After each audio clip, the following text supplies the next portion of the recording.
আজই ডাউনলোড করুন আর এনজয় করুন আপনার পছন্দের শো। মা এরকম বলল, সত্যি কি তাই হয়? আমার সঙ্গে কি এরকমটাই হতে পারে? অপু, তুই এসেছিস? অপু, আয় আয় আয়, তুই ফিরে এলি, আমার যেন ধরে প্রাণে ধরে। আমি যে কি চিন্তা করছিলাম তোকে ঠিক বলে বোঝাতে পারবো না। এরকম করে ভিজে গেলি কি করে? তোর তো সঙ্গে ছাতা ছিল। উফ, এবার জর্জারি না বাঁধে। না মা, তুমি এরকম করছো কেন? এরকম করার কি আছে? আরে আর বলিস না, সন্ধে দিচ্ছিল তো, তখন কোন রকমে হাত লেগে ঠাকুরের ছবিটা পড়ে গেছে, আর তারপর থেকে তোকে নিয়ে দুশ্চিন্তা করেই যাচ্ছে। তুই আয় তো, আয় তো, ঠাকুরের সামনে দাঁড়া। মেয়েটাকে রক্ষা করো। বলছি শোনো না, এসব পরে করলে হয় না, আগে ওই ভেজা জামা কাপড়গুলো ছাড়ো, নাহলে তো বিপদের পরে হবে। তো আমি কি এরকম কোনোদিনও করি?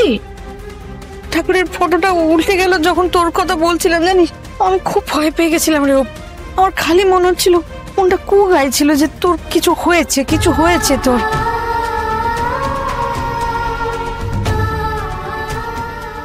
হয়েছে তো মা, কিন্তু যা হয়েছে আমি তোমাদেরকে বলতে পারবো না।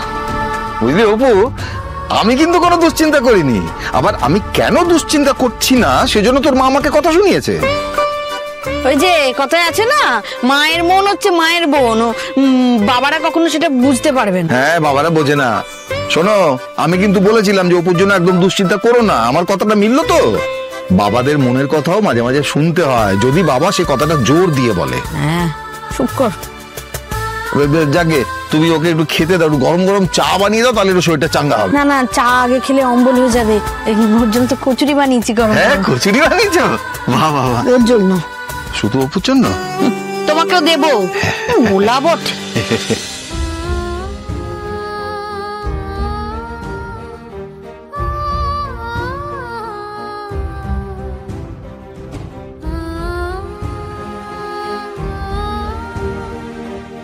রাজনন্দিনী আমার স্ত্রী অপর্ণা।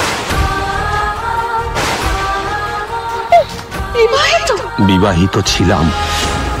দেখো, সেই মানুষটা এখন আর নেই। নে, গরম গরম আছে, খেয়ে নে। আমি খাবো না মা, আমার ইচ্ছে করছে না। খাবি না মানে? খেতে খুঁটে এরকম বৃষ্টিতে ভিজে এড়িয়ে খেয়ে নে তো। কেন জোর করছো? বলছি তো খাবো না। খেয়ে নে না, গরম গরম আছে, এরপর ঠান্ডা হয়ে গেলে একেবারে চটি হয়ে যাবে। নে, আমি খাইয়ে দিচ্ছি, তোকে খেতে হবে না। মুখ থেকে পড়ে গেল, দেখেছিস? দাঁড়া দাঁড়া দাঁড়া, আর একবার খাইয়ে দি, নাহলে শত্রু বাড়ে। থেকে ফিরতে দেরি হলে হবে, তুই একটা ফোন করে শুধু জানিয়ে দি, তাহলেই তো হলো। আমি এত বড় সত্যিটা নিতে পারি না। কেমন হঠাৎ করে চলে এলাম, নিজেকে সামলাতে না পেরে। আমি কি ভুল করলাম? আরে অপু, তোর কি আজকাল প্রায়ই বাড়ি ফিরতে দেরি হবে? হতে পারে, অনেক কাজ তো এখন। তোকে এরকম মন মরা লাগছে কেন? কিছু কি হয়েছে তোর? কি আশ্চর্য সুমি, ঠাকুরের ছবিটা পড়ে গেছিল বলে কিছু একটা খারাপ কি হতেই হবে নাকি? বুঝলি অপু, তোর মা যে দুশ্চিন্তা করছিল সেটা যে সত্যি সত্যি, সেটা প্রমাণ করেই ছাড়বে। আর তুমি একদম বাজে আমাকে খোটা দেবে না তো। উল্টো পাল্টা কথা। অপু, তোদের সেই অফিস জোড়া লাগার কি সব ব্যবস্থা সেসব হয়েছে? নতুন অফিস কেমন লাগলো? নতুন অফিস বলে কিছু নেই। মানে? আমার অফিস সিংহরায় গ্রুপ অফ ইন্ডাস্ট্রির সাথে মার্জ করছে। সিংহরায় গ্রুপ মানে আর্য স্যারের অফিস? হ্যাঁ, আর আগের অফিসেই আমি যাব। এ তো ভালোই হলো। আর্য স্যারের হাত তোর মাথায় থাকলে তো ভালোই হলো। না সুমি, অপুর জন্য এটা মোটেও ভালো হলো না। কেন? আরে বাবা, ওই অফিসে চাকরি করবে না বলেই তো চাকরিটা ছেড়ে অন্য জায়গায় চাকরি নিল। তাহলে কি লাভ হলো এখন? এখানে লাভ ক্ষতির কোনো ব্যাপার নেই বাবা। কোম্পানির বড় বড় মাথারা এইসব ডিসিশন নেয়, এতে আমাদের কোনো হাত থাকে না। একটা জিনিস তোর হাতে আছে অপু, একটা জিনিস আছে, সেটা হচ্ছে চাকরিটা ছেড়ে দেও। কি দেখছিস ওভাবে? দেখছি না, ভাবছি। কি ভাবছিস? কাকু কাকিমা তোকে দোজবরের সঙ্গে বিয়ে দেবেন। বয়সে বড় না তোর কাছে কোনো ব্যাপার, কিন্তু কাকু কাকিমার কাছে তো একটা বড় চাপ। আর সেখানে উনি বিয়ে করেছিলেন বউ মারা গেছে, এগুলো শুনলে তো উনি, এটা কি এখন ভাবার কথা? ভাবার সময় এটা?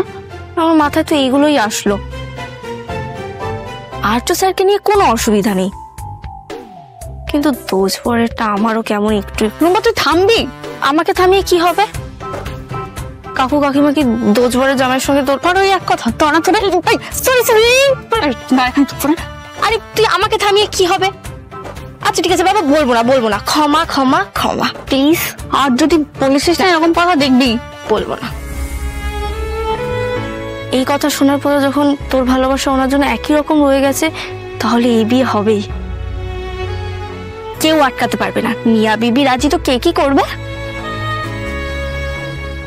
সব ভালোবাসার পরিণতি কি বিয়ে হয় রুম্পা? নাও তো হতে পারে, বল। চা, তাহলে ভালোবেসে লাভ কি হলো? আমি শুধু এইটুকু জানি, আমার বিয়ে হলে ওনার সাথেই হবে।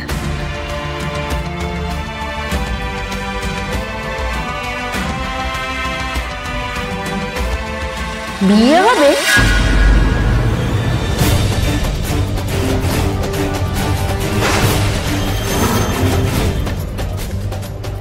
বিয়ের কথা বললি না? তোর মুখে বিয়ের কথা শুনে আমার কানটা জুড়িয়ে গেল। বিয়ের কথা বলছিল না? আরেকটা কি যেন বলছিলিস, কানে লাগলো ফট করে, কি দোজ বড়ে নাকি? দোজ বড়ে আবার কি কারণ? কাকিমা ওই আমাদের কলেজের একজন বিয়ে করবে, বুঝলে তো, ওই তার হবু বর আর কি। হ্যাঁ, তো আমি অপুকে বলছিলাম যে এইসব নিয়ে এখন আর কি ভাবে, করতেই পারে, কি অসুবিধা? না না বাবা, অসুবিধা আছে রে। তোমাদের মতো অত মডার্ন এখনো হয়ে যায়নি আমরা। কি বলতো, এসব বিয়ে ও ভালো হয় না।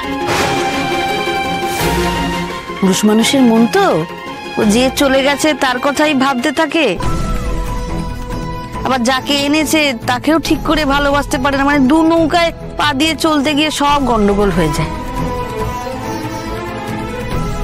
তোর তো ভালো বন্ধু বললি, তো বন্ধু বান্ধবের ব্যাপার তো, তুই ওকে টিপে দে, বল এরকম বিয়ে না করতে। ওই সব বিয়ে যেন কারণ না হয় বাবা।